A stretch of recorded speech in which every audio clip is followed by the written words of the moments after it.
The hand valves and relief valves installed on sample cylinders should be checked to see that they are the proper working pressure and non-reactive with the products being sampled.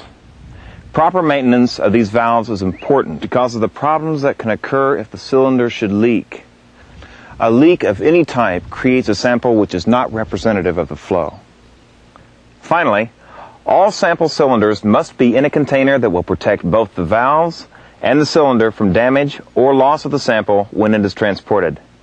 This is a requirement of the Department of Transportation. The sample should also be accompanied by a properly completed Department of Transportation shipping form. Remember, improper transportation is a safety hazard as well as a violation of the law. When taking a gas or natural gas liquid sample, 3 critical areas must be controlled: pressure, expansion, and stratification. First, pressure must be controlled to collect a sample without allowing the composition to change. If back pressure is not maintained, the light ends might flash.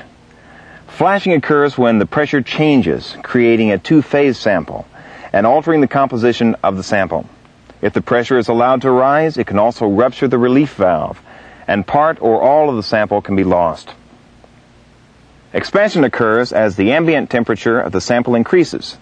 Problems due to expansion usually occur with NGL samples. This can be a safety hazard if the sample has no room to expand within the sample cylinder. The end result could be a ruptured cylinder which could explode like a bomb. To allow for expansion, outage is usually needed for NGL samples. Outage simply refers to creating a space within the sample cylinder by bleeding off displacement fluid. One final problem which can occur with sampling is stratification.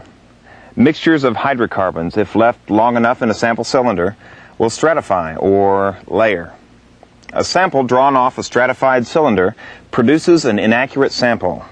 Therefore, the cylinder must be mixed before a sample is drawn. Further, the sample cylinder should be analyzed as soon after sampling as possible.